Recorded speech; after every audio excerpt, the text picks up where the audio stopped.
So how we have made this is a small paper cup. I've cut it from the bottom. The main thing is we have to minimize weight. If the paper cup is heavy, the balloon will not be able to lift it. Another thing that we have done is added two fins like this. These are rocket kind of fins.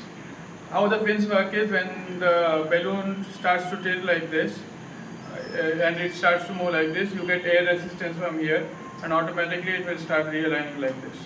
And you can add more fins if you want, and you can try to improve the design. Feel free to subscribe to Cardboard Mechanics.